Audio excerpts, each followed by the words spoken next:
moving on to our exciting panel. Our moderator, Melanie S. Hatter, is an accomplished author who describes herself as just a woman making her way through this writing world. In addition to being an award-winning writer, Melanie has a background in journalism and corporate communications, but decided to leave that world behind to pursue her dreams. Today, Melanie will be talking with our guest authors, Sophie Wan and Sarah Goodman Confino. Sarah is a best-selling author of Don't Forget to Write, She's Up to No Good, For the Love of Friends, and the forthcoming novel, Behind Every Good Man. She teaches high school English journalism right here in Montgomery County, where she lives with her husband, 2 sons, miniature schnauzers, Sandy and Gracie. Sophie Wan is a Bay Area native and a graduate of UC Berkeley. According to Sophie, she spent too long writing emails before she picked up writing fiction. Women of Good Fortune is Sophie's debut novel. In their novels, Sophie and Sarah center strong women characters faced with making risky decisions in pursuit of their own freedom and happiness, with a brilliant use of humor and heart. Ladies and gentlemen, please welcome our panel. Thank you, ladies.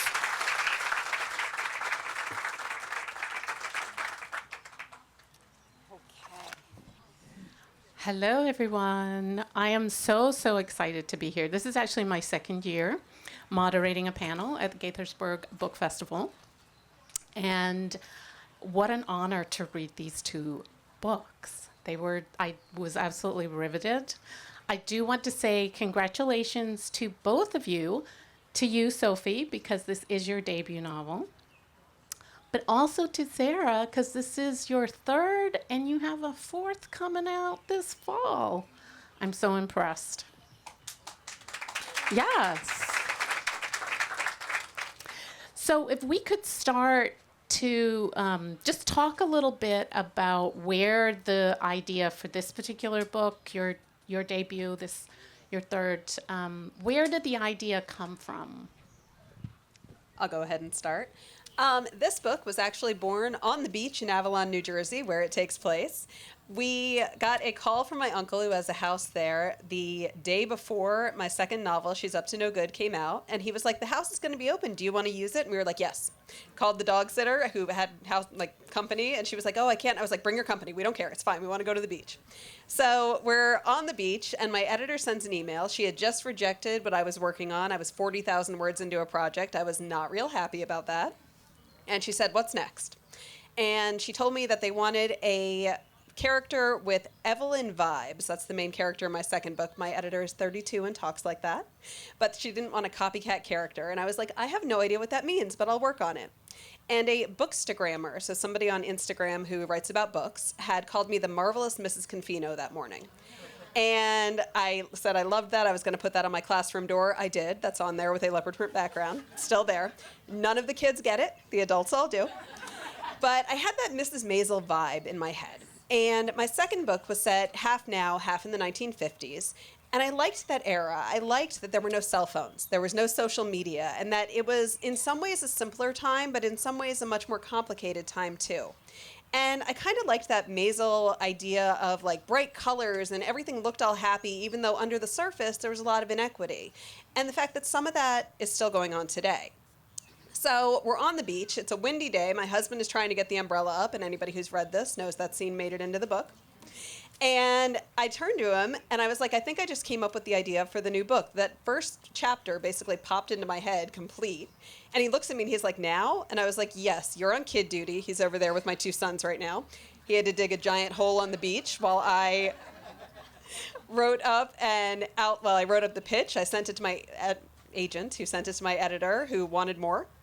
I wrote the first couple of chapters and the outline over the next 4 nights, and if you've read it, I got to where Ada throws the rock, and we had a book deal by the time we left the beach, which was insane. So this one, I was literally sitting on the beach at 15th Street. The jetty where it ends is to my left, and I could see the ending happening that first day on the beach. So this one was interesting. I then had to write it on a very tight deadline. I wrote this entire thing in 39 days, which I would rather give birth unmedicated than do that again. That was horrible. But it really did come out of that one Instagram person who I have thanked profusely for that. She's thanked in the back of the next one, actually, because she kind of sparked this whole thing. And yeah, just sitting in the right location.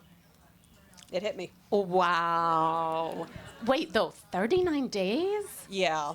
And Talk to me about that. so my editor was like, well, I love this, but we would have to get it by the beginning of October to keep you on the book a year track, which I had never heard of, but I wanted to be on it.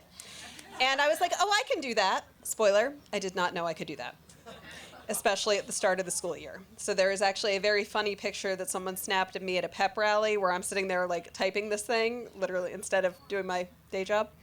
But I got it done, and I'm a perfectionist. I don't like people reading my work until it's polished, it's complete, and I didn't have time for that. So I literally sent it to my mother a chapter a night because my mother is not going to pull her punches if she doesn't like something. My current work in progress, she keeps telling me what's wrong with my characters. And she loved it. She kept being like, write faster. And I was like, how much fast? Here, take the kids, and then I can write faster, you know? But I also have to give credit where credit is due. So 2 of my friends who are here right now were my beta readers, and they caught every typo in this thing. This would not have gone to press without them. So my best friend Jen, who's back there right now in the red and black, when she was up doing middle of the night feedings with that little guy who she's with, she literally, I would wake up and I would have like 27 pictures of her Kindle with like circled typos. She caught everything. It was wild. So it's a team effort, but I got it done. And again, I hope I never have to work that quickly again. It was horrible. Indeed. Writing, we do it by ourselves, but it really is a team effort. There's community there for sure. Sophie. All right. So the idea for my book, I think it came to me in bits and pieces. It's about 3 women who do a heist in Shanghai. And part of the idea came from one of my friends who had gone to a Chinese wedding. And he told me that he saw the red envelopes, which are typically how you give gifts at these weddings, being contained in a glass safe.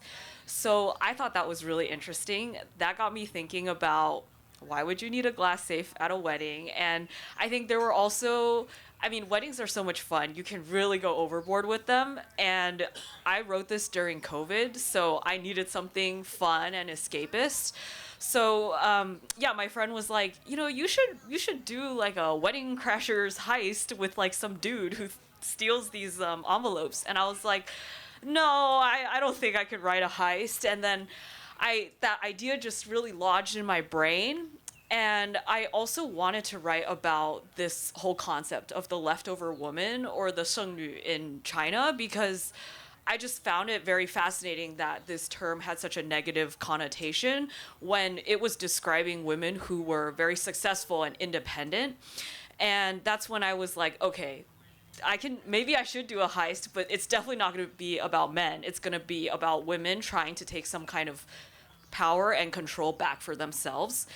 So over the course of me putting the story together, I think the 3 women at the center really came to me very easily. Their names are Jane, Lulu, and Rena, and I think it was very obvious to me that each of them would want something that was very clear cut, but then their true motivations around that thing would become clearer as the novel developed. So from there, that was kind of like how I started putting the pieces together. Initially, I was very worried about writing a heist. I didn't think I had the skill to do it. So I kind of skated over that part in the first draft. And then my agent was like, you need to give us more here. So I went back and I did a bunch of research again. And then I tried to do it again. And many iterations later, this is the book that is before you. I'm impressed. It's if you haven't read it, it's really, really good. I'm just going to say, I didn't see the twist coming, and I'm that horrible person who spots the twist like, 3 minutes into something, and I did not, so. Oh, I'm so flattered. We'll talk about research later, though, because I got questions about that. But I would love to have you read a little bit. If you guys, let's start with Sophie. If you can just read an excerpt and give everyone a taste. All right.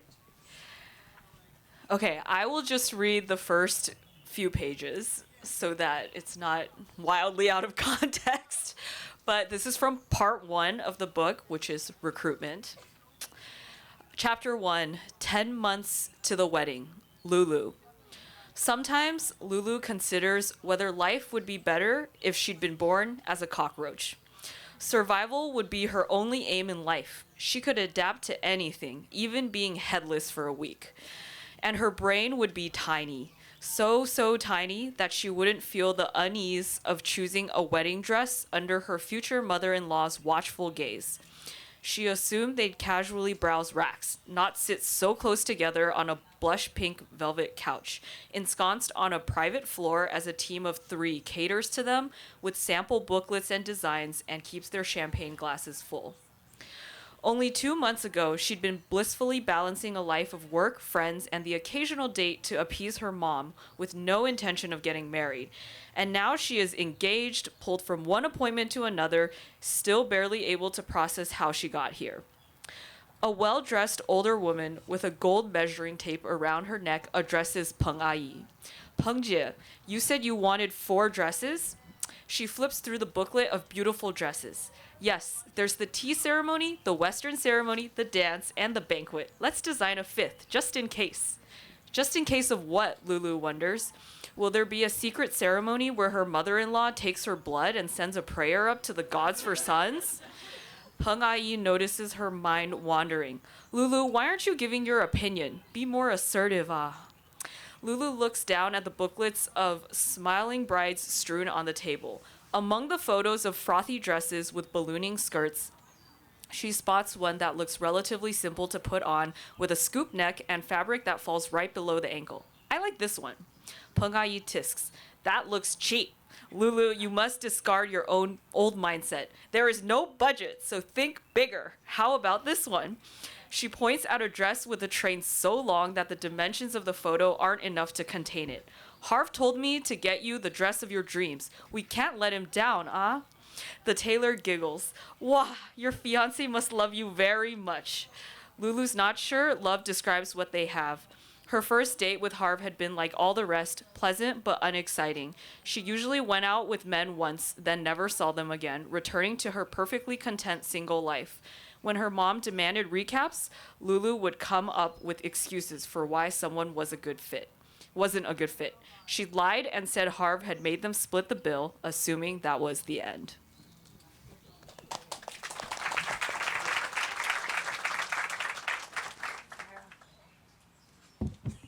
Okay, I'm going to start at the beginning as well because my opening scene is fun. If I can actually get to it. You'll see the Maisel vibes if you're a fan. All right. Stop it, my father hissed at me as I jiggled my leg. I did try not to roll my eyes, but Rabbi Schwartz's sermons were as boring as the news about the presidential campaign. Although that Kennedy fellow was pretty dreamy. I didn't mind hearing about him. But this sermon about duty and honor, my father was lucky my leg was all I was shaking. Still, I thought as I looked around the sanctuary, Daniel, the rabbi's son, provided a distraction at least. I hadn't looked twice at him when we were in school. Not that we went to the same school. Daddy would lose his mind if I was in a co-ed program, even for college. But now that the mouthful of braces was gone and his hair wasn't in that ridiculous Caesar cut that looked like his mother did it over the kitchen sink, well, now he was worth looking at. Normally, I would stay far away from anyone related to the old man droning away about some goat in the wilderness, but he had winked at me last Saturday as my father spoke to his after the service, and I did like a challenge. We didn't have the place of honor in the front row that his family did, of course, but we were close, just 2 rows back and a few seats over. I studied his profile and began counting. If he turned around before I got to 20, he was fair game. If not, I would take it as a sign to be good. On 17, his head started to move, and by 18, his blue eyes were locked on mine. I grinned slowly, and he smiled back. I inclined my head toward the door, then turned away and whispered into my father's ear that I needed to use the ladies' room. I could feel Daniel's eyes on me as I walked out, demure as could be in my sheath dress with a Peter Pan collar. I was far too old for such fashion, but for Shull, it was better not to argue. I was on thin ice with my parents as it was. I hadn't been home a week before the dean called my father, claiming I needed to focus more on my schoolwork and less on boys when I returned in the fall. Which was entirely ridiculous because the whole reason my father sent me to college was to meet a good husband. The reason I agreed to go was because he wouldn't be there and I could do as I pleased. I leaned against the lobby wall just outside the sanctuary doors, counting again. Daniel wouldn't keep me waiting if he knew what was good for him. This time, I only got to 11. He shut the door softly, looking for me, and I tapped his shoulder. "Hi," he said quietly. "How long before your parents realize you're missing?" I asked, flashing a flirtatious smile. Daniel shrugged. "My father won't notice. He never looks up during his sermons." I let out a giggle and he shushed me. "He must be fun at the dinner table," I whispered. "You spend more time here than I do. Where can we go and actually talk?" "Aren't we better off out here where it's public?" I shook my head and watched the battle between good and bad play out across his face. It didn't take long. "No one will be in my father's office," he said, slowly. I slipped a hand through his arm. "Lead the way." Rabbi Schwartz's office was messy, and I wondered if I was the first woman to ever set foot in this holiest of holies. Beth Shalom was part of the conservative synagogue movement, which was still relatively new and a little shocking to the more traditional members of the community in that it modernized some of the customary religious practices. The genders sat together, and services weren't nearly as long as the neighboring Orthodox synagogues. Still too long for my liking, but when I was home from college, those Saturday mornings were non-negotiable, no matter what I had been up doing Friday night. Papers and books covered nearly every available surface, including the chairs opposite the gigantic cherry wood desk. Even the books weren't immune to the mess, I noted, as there were papers crammed between the pages. Not how I pictured that extremely stern man working, but I didn't want to think about him. Daniel had taken my hand from his arm and was tracing the outline of it with a finger, sending a tingle of electricity up and down my spine. The only clear surface was a small table in front of a stained glass panel that looked just like the one at the back of the Ark, where the Torahs were kept. I sat on the table, crossing my legs in a way that meant he got an eyeful of garter. "Have you got a girlfriend?" I asked. "No," he swallowed, his Adam's apple moving up and down as he did. "Do you have a boyfriend?" A slow smile spread across my lips. "Would I be alone in here with you if I did?" He moved closer. "You tell me." I threw my head back and laughed. "Good gracious, Daniel, I'm practically an angel. Can't you just see me floating around in heaven with wings and a harp?" He was closer still. "Jews don't believe in heaven." "Good," I said. I probably wasn't getting in anyway.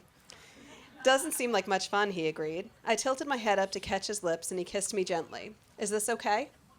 I nodded and reached up, grabbing his tie and pulling him back in to kiss me again, which he did less gently, pushing my back up against the stained glass as his hands roved my sides and up into my hair, and then something cracked loudly, and suddenly we were falling backwards. The next thing I knew, both of us had tumbled through the open ark, shards of colorful glass all around us, and the whole congregation staring in horror at the remains of what had been the rear of the vessel that contained the Holy Torah scrolls. Apparently, the stained glass in the rabbi's office was the backside of the one that was visible when the sacred texts were removed. I glanced at Daniel, whose face was smeared crimson with my lipstick, then back out into the sanctuary. Everyone was on their feet, as was customary when the Torahs were paraded through the congregation for people to touch with their books or prayer shawls. "It could be worse," I whispered to Daniel. "If the Torahs had been in the ark and we knocked them to the ground, everyone present would have to fast for a month." "Marilyn Susan Kleinman," my father's voice boomed as my mother sank into her seat, her friend Mrs. Singer fanning her with a prayer book. "It's worse," he whispered back as his father came storming up the aisle, the poor cantor following behind him as fast as he could while carrying the Torah, which jiggled precariously in his grip. I glanced down and saw blood on my dress. I examined myself, looking for the source. I would hate to die from a stained glass injury obtained while making out in the rabbi's office on Shabbat. But a quick glance at my father's now purple face told me there were worse ways to go. Finding no injuries, I looked to Daniel, who had turned whiter than the robe his father wore, blood pouring from his left hand. I grabbed the first thing I could find, which was the altar cover, snatched it free, and wrapped it around Daniel's hand while everyone except our two fathers watched with eerily identical expressions of horror. Daddy reached me first, yanking me off the raised platform of the bema at the front of the sanctuary and ordering me outside. Everyone was still staring at me, so I pulled my right arm free from his grip and waved to the assembled crowd. "Thank you, Temple Beth Shalom," I said loudly. "I'll see you next week." My father grabbed my other arm and dragged me out of there, his neck resembling an eggplant.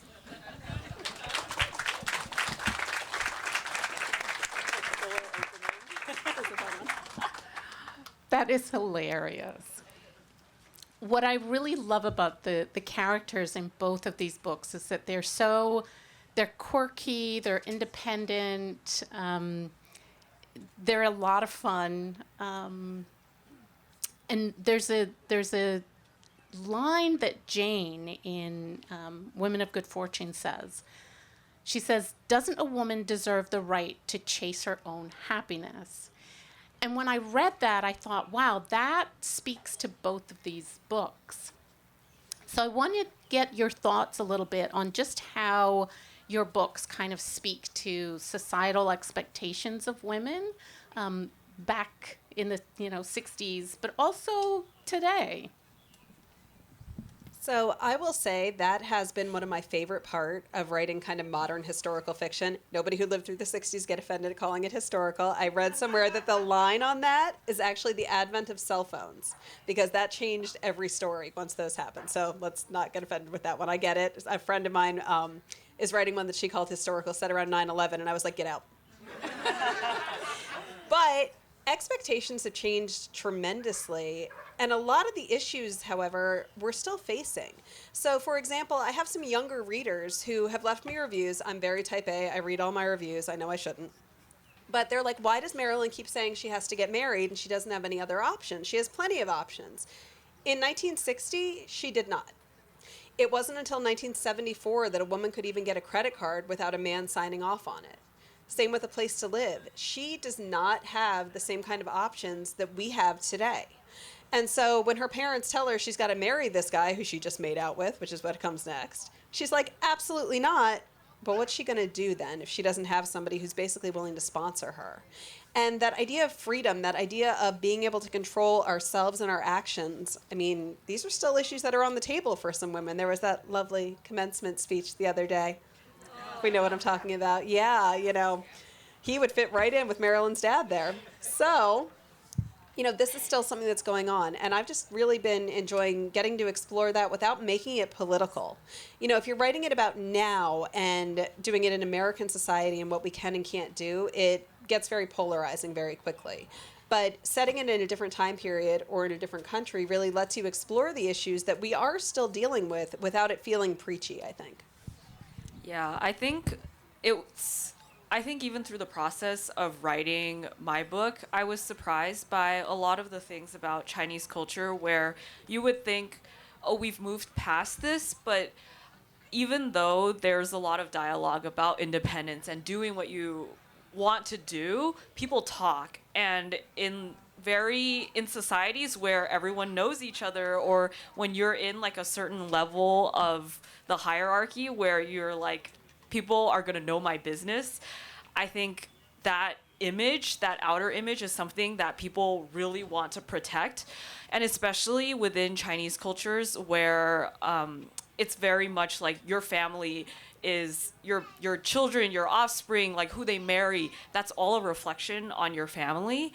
And so I think that pressure really gets magnified in that space. And I think writing this book was a really interesting exploration of how do you balance that loyalty that you feel to your family and to fulfilling the expectations. There's very much a question of what do we owe to our parents because they raised us, versus how much can we move away from those expectations and try to claim something for ourselves. Yeah, you brought up some just really interesting ideas just in terms of culture and religion, and I just found that fascinating in both of the books and how you handled it, because there's humor in these books. I mean, there's a lot of humor, and I'm curious about, is that something that sort of comes naturally as you're writing it, or do you have to kind of work at it a little bit? The humor, I think, is really important to me because it's what makes me excited about writing a book. I love reading books where the topics are serious and it's tackling these themes, but it's doing it with poking a little bit of fun. And that's what I wanted to do with this book. I think even amidst the struggle of trying to fight for like feminism and being able to choose your own journey in the world, there's a lot of fun that can go on in doing that, and you don't have to do it alone. And that was like such a big part of this book too, which is the friendship among the three women and how that friendship changes their weird dynamics with each other, how that drama can affect the way that they treat one another, but then how ultimately they all come together to pull off this heist. So I'm the person you don't want to sit next to at something serious if you don't want to get in trouble for laughing. I'm not appropriate at any point. My 7-year-old's favorite word right now is inappropriate. So Marilyn in you a little he bit. just gave me a look at that. A little bit. I never did go make out with anybody during services. I promise, Dad. I was good. I did cover for a few people. I was like, oh, yeah, that bathroom line was super long. They'll be back soon, I hope. But no, I was a good girl there. But no, I did get in trouble at synagogue for making little origami things with all the papers they handed out. And I definitely brought silly putty a few times and made putty people that looked like the people around us and then smushed them, which you don't want to sit next to me if you don't want to get in trouble for laughing. So my debut novel, For the Love of Friends, which came out in 2021, was actually the 5th book that I wrote. And it wasn't until the 4th book that I actually leaned into humor. I actually had a fairly popular blog at one point. It's gone now because inappropriate. But I talked a little too much about certain topics. Anyways, and it was a humor blog. And I finally asked myself, why am I trying to write these serious books when what I do best is make people laugh? So I leaned into that. My 4th one did not actually get published. It was a comedy about teaching. I used some real life stuff. I wanted people to be like, ooh, did that happen? Wait, did that one happen or was that fake? Which one, I do see now why it didn't get picked up, now that I'm a little better at all of this. And then that first one, For the Love of Friends, was a comedy about a girl who's in 5 weddings in the same summer and starts a blog to deal with some of the craziness. Again, best friend back there, some of that was inspired by her wedding. She read it before it went to press, but then she listened to the audiobook when it came out and kept being like, oh God, I did that to you, didn't I? And her ringtone was the Darth Vader theme music for a year. That's all I'm going to say about that one. We're good now. We're good. But that idea of using humor, it's what I do every day. So why wouldn't I lean into that for my writing? And I think that a lot of people have talked about, with this book in particular, that you think you're getting this light beach read, and it is, but it's got substance to it. And that's really what I'm enjoying doing. I'm loving being able to do that. I'm loving being able to do that with humor. I'm just having a good time. Well, it certainly comes through in the books for sure. And you both balance that. You are tackling these very serious issues of, how women are able to really kind of claim their own space, but really kind of making it fun. But I also want to talk about some of the men in here, because you both have some interesting characters. In terms of the male characters, who was your favorite? So in mine, it's kind of a tie between Dan and Thomas. They're just good, decent guys. Marilyn's dad is nothing like my dad, who's sitting here. He's fairly horrible. He's very concerned with appearances. He's very, everything has to be exactly the way that I say. But what I liked about him with that is toward the end of it, you do see his relationship with his wife is not the way that Marilyn grew up seeing it. And I think that that's an interesting point. So, when you're a kid and you watch a movie and you watch it when you're older and you're like, I did not get that. Okay, they probably shouldn't have let me watch that when I was that age.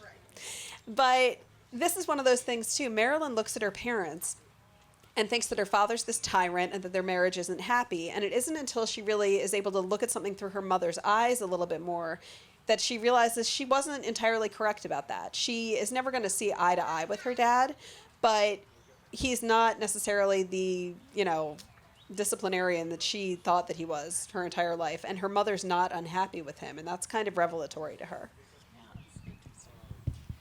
I think if you read the book, you'll know who I had the most fun writing. It was Vic, who is one of My favorite.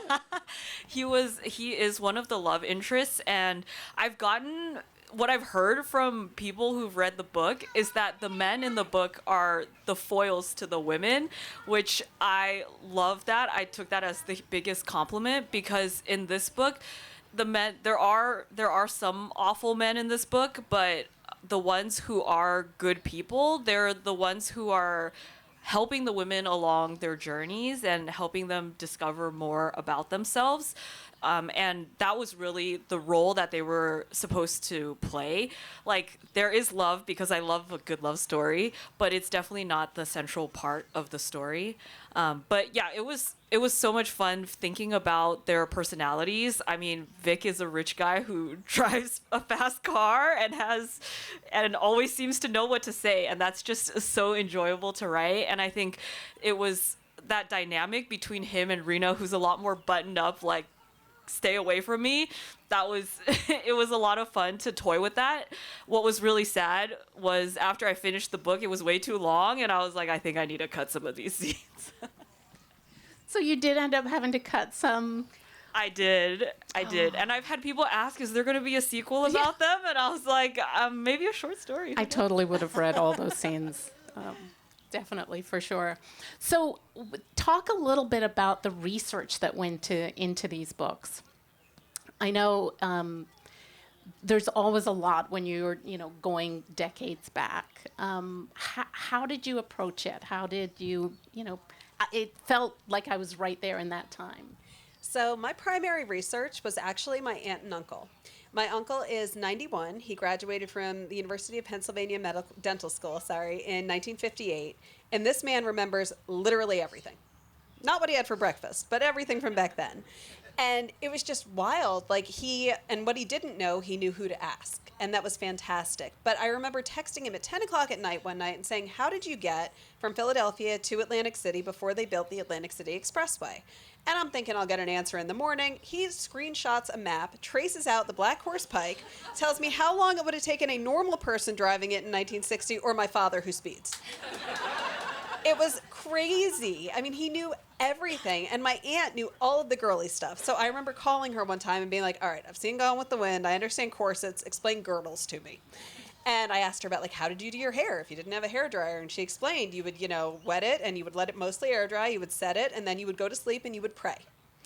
And, it was just crazy. She knew so much of this, and it was really fun getting to interview them for that. So my next book is actually dedicated to them as a thank you because I could not have written this on this deadline without them. That's awesome. I also drew a lot on my parents' experiences and interviewed them a lot in the process of writing this book because it is set in China, and while I've been there, I've been back many times. I definitely did not feel confident truly bringing the city of Shanghai to life in a way that did it justice without first going to people who had actually lived there or were closer to the culture there. So my parents they're really on top of things. They're on all the social media. They're always reading these articles about what's going on there. And sometimes they're fake news and they send it to me and they're like, be careful. And I'm like, I don't think that actually happened. But they always they just know what the trends are, what the kids are saying in Chinese.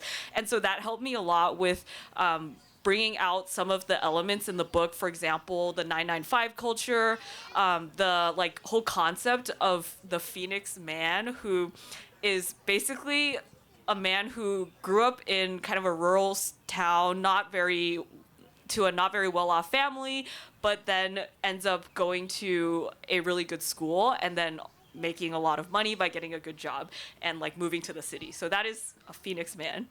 And so there's a lot of these things that I wouldn't have known if I hadn't spoken to my parents about it. And I think I really treasured that time with them because I feel like that book gave me a reason to ask them these questions and to learn a little bit about their experiences too. So that was a big part of it. And then I was also able to meet some people who had worked in Shanghai. So I had them read the book, and that was really helpful too. For example, there was a scene where I said that May was driving and there's all this honking going on, and this girl who was reading it said, this is not there's a circle in Shanghai where you're literally not allowed to honk, so this wouldn't happen. And I was like, oh, good catch. So those are the kinds of things that really helped, I think, with the smaller details of that, bringing that setting to life. And then I also spent a lot of time on Google Maps, just being like, what's the distance between these locations? How fast how long is it going to take if you're speeding or if you're taking your time? That's awesome. I also read somewhere that you watched a lot of heist movies. I did. That was for the heist portion, and my complete lack of ability to write a heist in the beginning. It really helped to watch Ocean's 11, which is such a classic. And I was taking notes and everything. I was like, oh, okay, here's what George Clooney's character wants. Oh, obstacle. Okay, it's at this period. Let me think of what an obstacle would be. And what really helped was focusing on the very tiny things that were happening in the movie and seeing and thinking about how that could translate into my writing. And so I think that process helped a lot. It also gave me a good idea of what the rhythm was for that recruiting the crew, for planning it, for when that, when certain issues will crop up. And then also for that really fun kind of reveal bit where you find out what actually happened. Yeah, it was very well done. So we are at the moment in time where we want to take questions from the audience. Anybody got questions? Because I have more questions if you don't. But anyone? In the last year of my dad's life, when he had some Alzheimer's, and he would check with me on how many kids he had and what their names were, when we get to my brother's wife, he would always remember, she's not Jewish. So I'm curious, from the issues in your books, was that something that came up in your family? Was that an issue when you were getting married? So I know Confino doesn't sound Jewish. It actually is. It's Sephardic, which I knew nothing about before I met my husband, who my mother actually set us up. She set up 6 couples who have gotten married. Some days I blame her. Some days I thank her. Sorry, honey. Anyways, that was an issue that really came up more in my second novel. When I was writing She's Up to No Good. And part of what I came up with that is that because it's loosened up in a lot of ways. So my grandmother told me a story about how she was dating a boy who wasn't Jewish. And this was probably in the mid-40s. And her brother paraded every Jewish guy he could find through the house until she found one that she liked, who turned out to be my grandfather. And, as we progressed, so my uncle, the one with the beach house, his wife is not Jewish. And it was my mother who finally said, they were dating for a million years, and she finally said, if this is the girl for you, just do it. And my sister-in-law actually is not Jewish, and nobody really, there wasn't much of an issue with that. And it's really loosened up. And I think that part of that is coming so close on the heels of the Holocaust, when people felt like we had to repopulate and all of this. I think that it has loosened up significantly, but I really like putting the Jewish rep in fiction right now. That's kind of where I'm headed with this. I did something called the Jewish Book Council, and you get hooked up with Jewish speaking engagements, things like that. And you're sitting there listening to everybody talk about their book, and probably 95% of them were about the Holocaust. And I'm sitting here like, hi, I write happy books where no one dies in the end. Don't throw me out. And so that idea of telling Jewish stories that aren't about death and destruction and everything just being horrible, I think we need that. And in fact, one of my friends, Jean Meltzer, I don't know if anybody's heard of her, she, turns out we're cousins by marriage, because of course we are. She started this whole Jewish Joy LLC. She texted me one day and was like, by the way, you're the vice president. I was like, oh, okay, cool. And I think it's important. I think that getting these stories out there, and, in 1960, yes, she's expected to marry somebody Jewish. I do think that as we get more toward now, it's become less of an issue. But then again, I married a Jewish guy, so, who knows?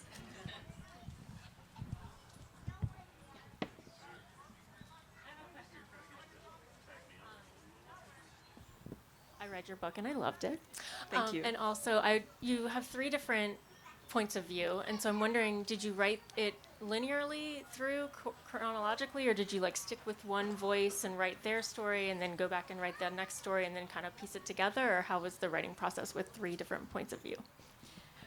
In terms of the points of view, I did write it chronologically, and I kind of just had that pattern of I need to make sure that each woman gets a chance to share her point of view.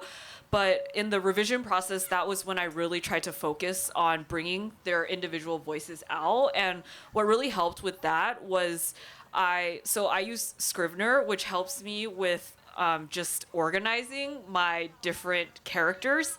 So when I was doing the revisions, I would read only from one point of view, and I think that really helped me immerse myself in the voice of each of these characters. And I did that several times to make sure that their arcs were kind of making sense and that everything was gelling together. So I think a combination of the two. Back before I started using Scrivener, I would literally just Control F and look for character names and just like read every instance of it and just make sure that everything makes sense. So you don't need Scrivener to do it.